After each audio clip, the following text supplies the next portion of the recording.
Hi and welcome back to the channel on our continuing voyage to become better blues players. My name's Mark and in this lesson we're going to look at how to solo over Born Under a Bad Sign. So the way the lesson's going to work is you're going to see me play an example solo. It's actually a piece that comprises of the intro, the chorus and then a full solo. And then we'll come back on the other side and I'll pull it apart and show you the licks one by one, note by note. In the course of that, we are going to be talking about the Albert King version, the Cream Eric Clapton version, and the Robben Ford version a little bit, and I'll make reference to those as we go through.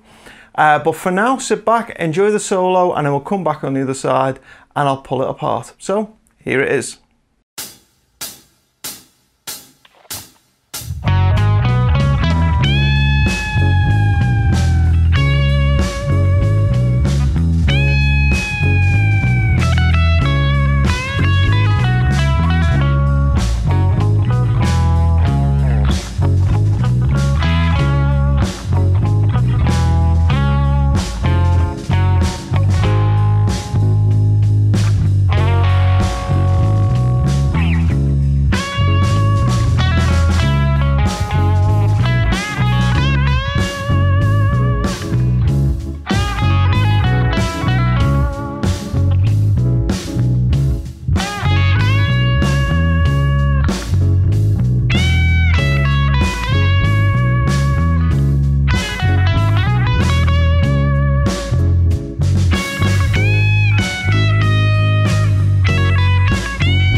So that was the example there, and what I'll do now is I'll pull it apart and show you everything note by note.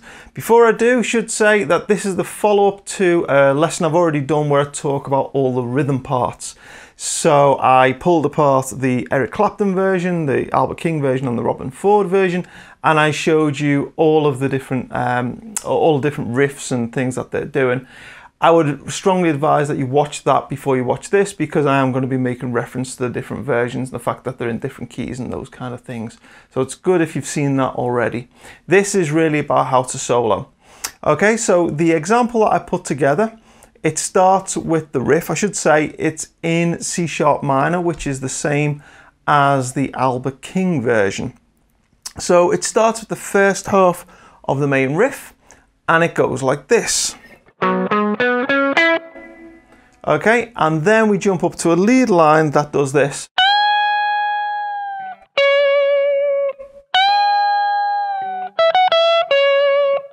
Okay, so we'll call all of that you just heard so far intro part A, because we're going to split the intro into two parts, A and B. We'll call that intro part A. So as I say, we're in the key of C sharp minor.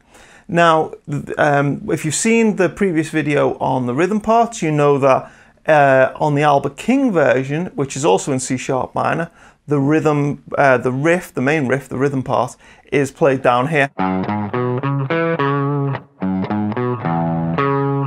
Okay, but because I want to kind of jump between lead lines and rhythm part, and I want to do that all as one coherent piece, I'm actually going to play the riff right up here.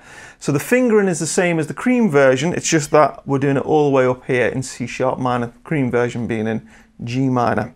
So we start with the riff, or rather, as I say, the first half of it, which is the way Robben Ford starts it. He plays the first half of the riff and then goes into lead, and I've kind of taken that idea in this particular piece. So the actual notes we're doing, we are on the A string and we're playing 9 to 11 and then a D string 9 to 11. And then we're doing catch 9 on the G string. Okay, so that's kind of that's the first half of the main riff. If I played the main riff here, it would go like this. Okay, but we're only catching that first part of it because then we're going to jump up and play this lead line. Should say most of what you're going to see me play is taken from box position 1 of C minor pentatonic, so it would be good to go over that before we get started. I think probably should have done that already. So that goes like this.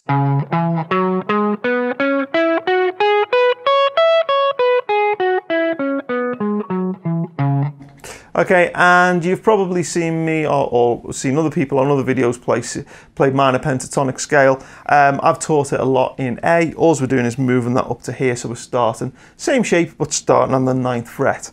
We're also going to be playing a little bit of box position 2 of C sharp minor, so that's going to be here around the around the 12th to 14th fret.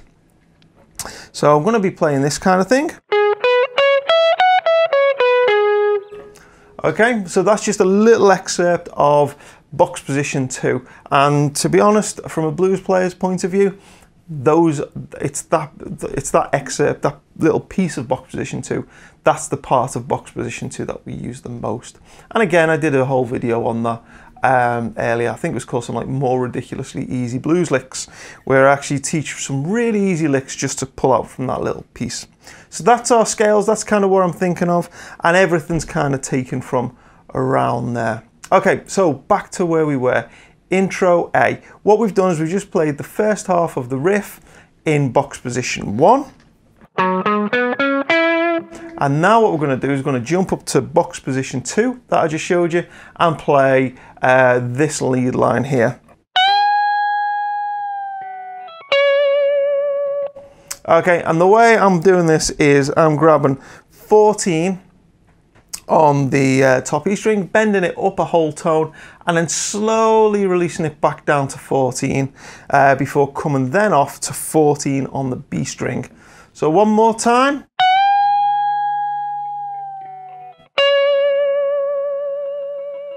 Okay, and you can check the performance for exactly how I'm doing that, and you know how quickly I'm getting up there and how slowly I'm releasing. That obviously highly inspired by the Cream version, because I think Clapton does the same kind of lick in the Cream version in the intro. So the second part of that then goes like this. Okay, and we're doing basically exactly the same again. So what we're doing is we are bending 14 up a whole tone, slowly bringing it back down to 14 before we're playing 12, 14, 12 on the E string. So just on the E string, that part goes like this. And then we're coming off to 14 on the B string. Okay. So the whole of intro part A together, I'll do it reasonably slow, goes like this. 1, 2, 3, 4, 1, 2.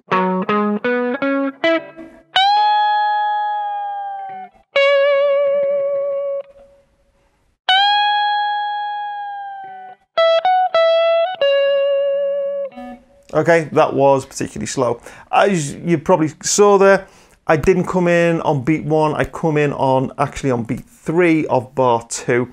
I explained that in the rhythm part as well in the previous video, because the riff doesn't come in on beat 1, so that's kind of why that is. Anyway, as I say, I explained that already in that previous video. So there we are, so that is intro part A, and then intro part B then goes like this.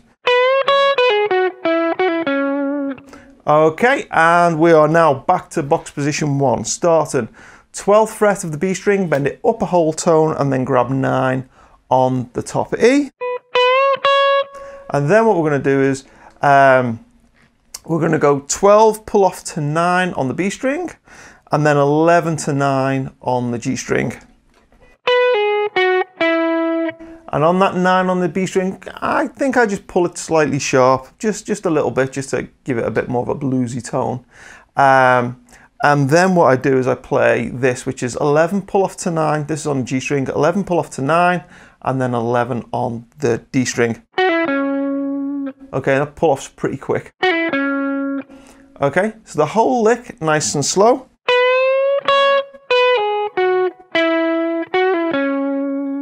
Okay. So after playing that, the vocals will come in, Born Under a Bad Sign, and then we're into the riff. And so the riff that I'm playing goes like this.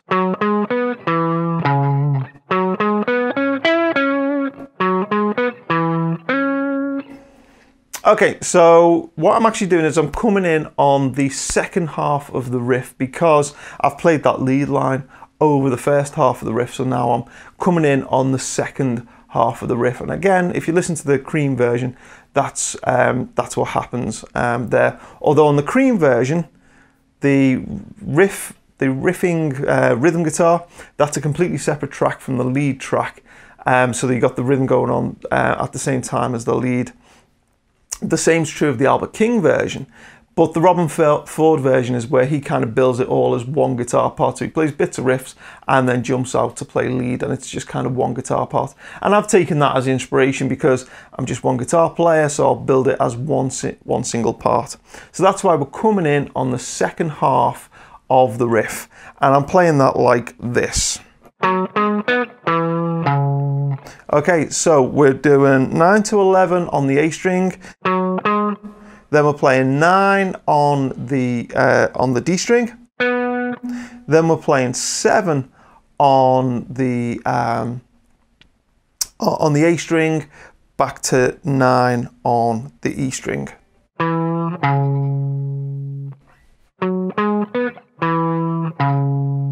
Okay, so that's the second half of the riff. Then we're going to play the riff in full, and that's going to go like this.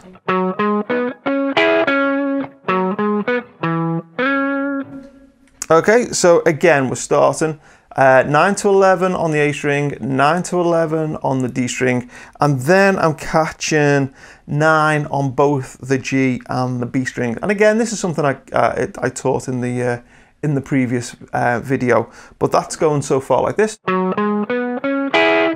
And then what we're doing is ending the first half of the riff 11 on the D string. Okay, so that whole first part. Okay, and then the second half is going to go 9 to 11 on the A string, 9 on the D string, down to 7 on the A string, and then what we're going to do is we're going to grab 9 on the D string and slide it up to 11. Okay, so nice and slow, that part's going to go like this.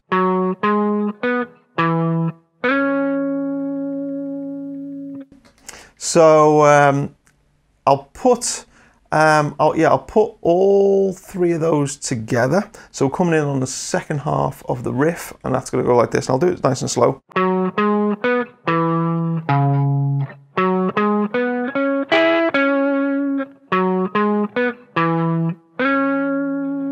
So I'm choosing to end that second riff very slightly different than I ended the first one. I'm still ending on the same note, which is a C sharp. It's just that I'm choosing to play one that's an octave higher on the D string rather than one that's an octave lower on the bottom E. Hope that makes sense. You'll also see in the performance, because I'm imagining that there's like a vocal going on, what I'm doing is I'm palm muting slightly, and I'm playing softer on that riff than normal, and I'm kind of, you know, using some dynamics, playing some notes harder and some notes softer. But as I say, go have a look at the actual performance to see kind of how I'm doing that. Again, I'm imagining there's a vocalist, I'm imagining they're singing, and if they're singing, I'm playing softer. And then I come in on the notes where they're not going to be singing, they'll play harder, so I jump out a little bit more. Anyway, that's just a little performance thing.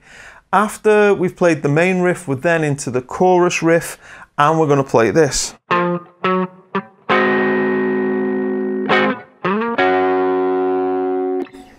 Okay, and this is heavily borrowed from the Robin Ford version. I'll go through this quite quick, as I say, taught this in the previous video, but we're basically walking up from 8 on the A string to 11 on the A string, and when we get to 11, we're going to grab a G7 chord here. Sorry, G sharp 7. Okay, so the walk up goes 8, 9, 10 on the A string, and then this chord, which is 11, 10, 11 on the A, D, and G strings respectively. Okay, and then I hold that, and then to move to the F sharp 7, which is the 4 chord, I taught this again on the Robin Ford version. What Robin Ford does, and what I think he only does this in one particular place in his recording, but it sounded great, so I nicked it. Is what I'm going to do is I'm going to take the G sharp, which is 11 on the A string, slide that up 2 frets to the 13th, hold that down, and while that's ringing out, I'm also going to play the 11th fret of the D and G strings together. So that little part goes like this. Okay, so you end up with all 3 playing out together. So you go from this chord to this chord.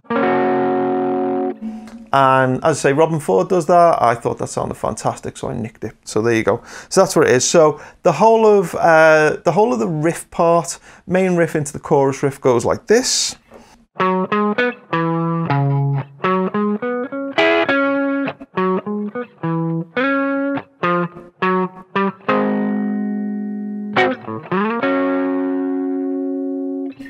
Okay, and then we're going to play a little lick, which is kind of like a pre-solo lick, and that's going to go like this.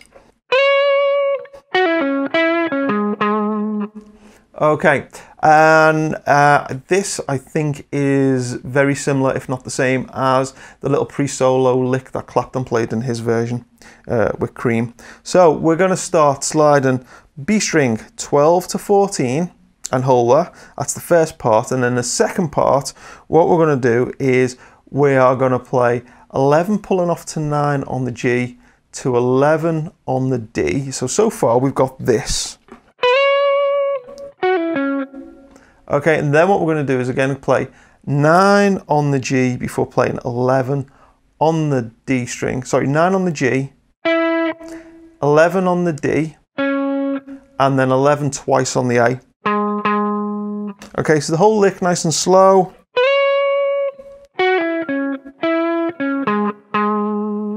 Okay, so that's the lick, and then we're into the solo, and there's no gap between that pre-solo lick and lick 1 of the solo. We jump straight in there, and lick 1 of the solo goes like this.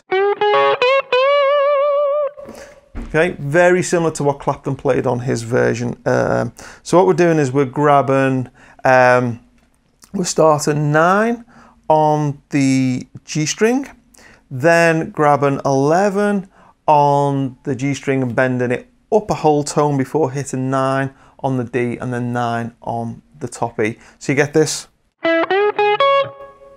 Okay, and that kind of flies past pretty quick before grabbing 12 on the B string and bending it up and hitting that twice.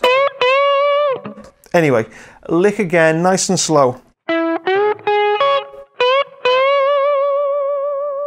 And then on the second one, you're going to grab it and hold it, and that's kind of hard to do slow, but you know, there you go. Right, so that was lick 1. Lick 2 is very similar, and that goes like this. Okay, nice and slow.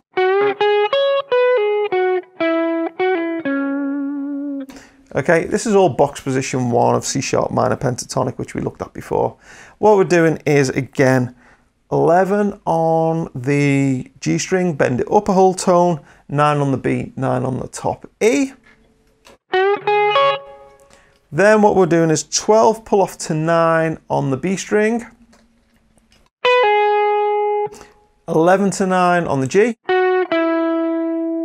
and then what we're doing is 11 pulling off to 9 and immediately hitting 11 on the D.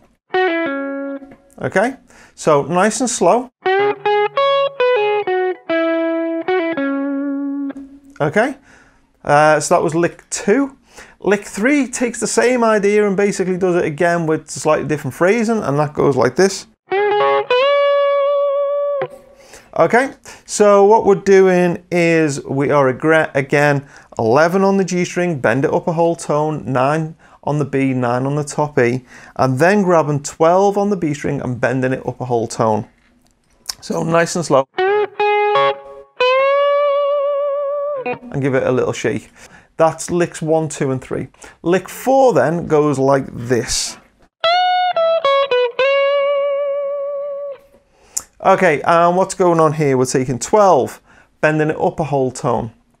and then coming back down to 12, that's on the top E string, before coming off to 9 on the top E. Then 12 on the B string, and then 12 again on the B string, sliding up to 14. Okay, so that's quite an easy one. I'll do it again nice and slow.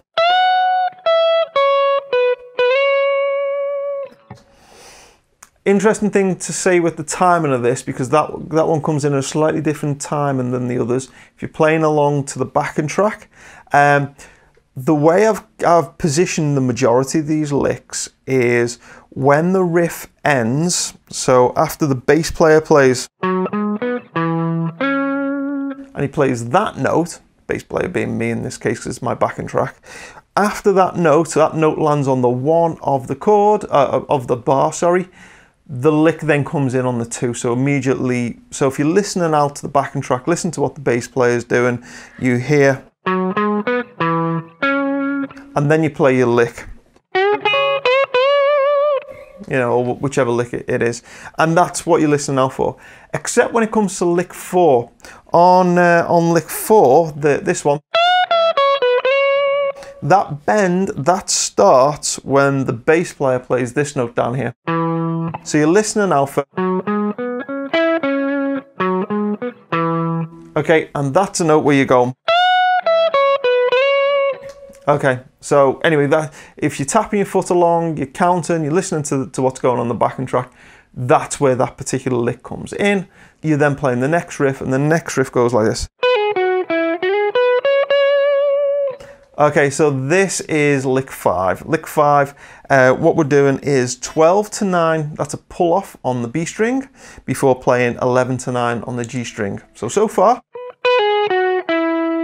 Then what we're going to do is we're going to grab 11 on the G and slide it up a whole tone to 13 before grabbing 12, so you get that, and then hit 14 twice.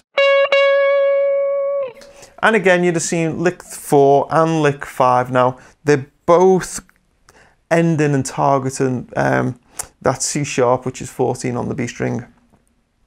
Okay, so that's lick 4, lick 5, and then lick 6 comes in now where the underlying chord progression's changing, or rather the underlying chord in the progression's changed, and we've gone to the G sharp 7. So the bass player's done the walk up.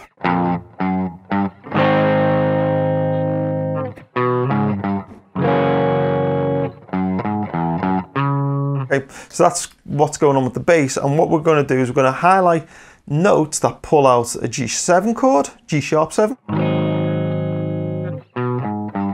and an F sharp 7. Okay, so that's we're going to target notes from those two chords, and so that's where lick 6 comes in.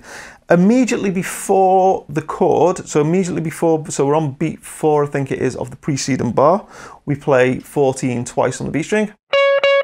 And then what we're going to do is going to play 14 on the top E and bend it up a whole tone and then come back to 14. So you get this. Okay, and then what we're going to do is we're going to walk down 12 on the top E to 11 on the top E, and we're going to stop on that 11 on the top E. So far you got this.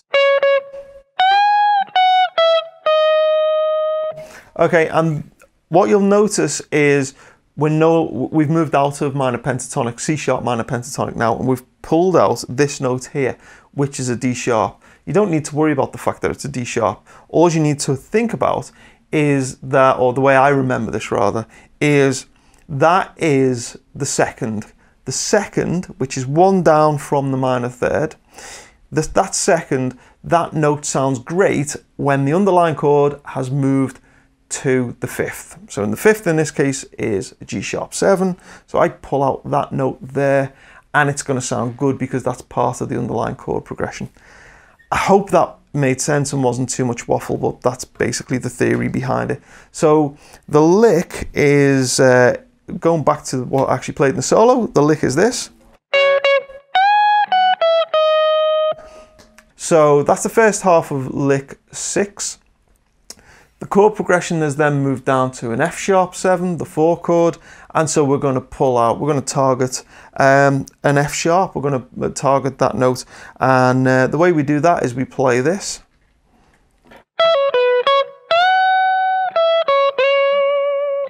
What we're doing is we played that first half, then what we're doing is we are playing 11 pull off to 9 on the top E string, 12 on the B, 9 on the top E, and then we're grabbing 12 and bending it up a whole tone.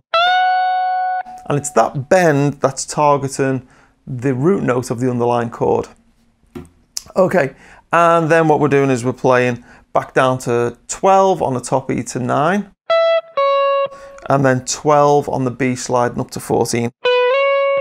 Okay, so the whole of lick 6, nice and slow.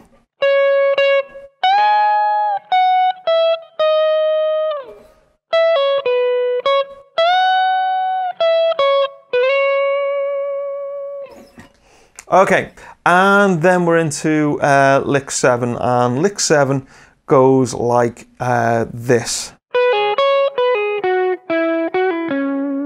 That was a little slow. In the actual solo to speed, it would kind of go like. Okay, so we are starting 12, pulling off to 9 on the B string, and then rolling my finger to catch the top E at 9 as well. So you get this.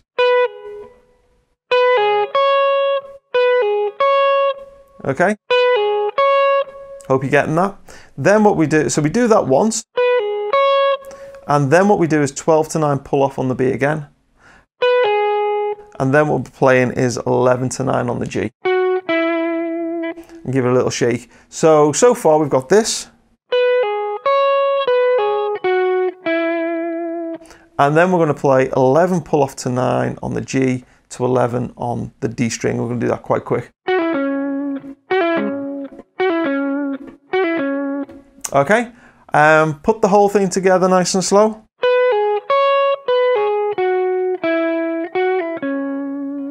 And up to speed.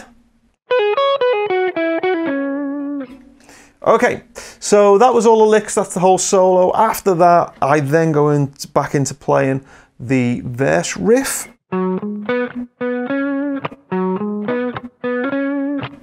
Okay, which again I taught on the previous video. The only difference is we're on the original Albert King version. It would have been down here.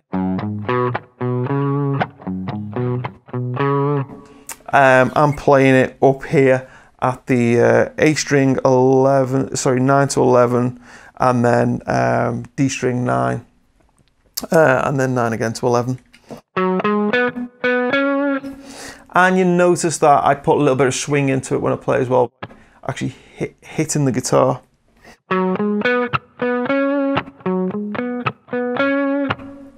Okay, so I just try and put a bit of groove to it, that's all. That's the only thing going on there.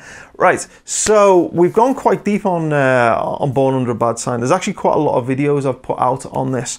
We've got the main rhythm lesson, which came out, should have been 2 weeks ago. We've got a backing track video in C sharp minor, which is what this solo is over. You got this lesson talking about different soloing ideas. On the Patreon site, I did a full playthrough of the rhythm part of along with the Albert King record. That's only available for Patreons, it's not on the main site, but it shows all the parts from the Albert King, all the riffs and how they fit in the song. We've got this video. There will be a Eric Clapton special bonus video type thing, where what I'm going to do is I'm going to take all the licks from the Eric Clapton solo and teach them one by one. Not quite in this format, slightly different, but I'll just play through them with tab on screen nice and slow.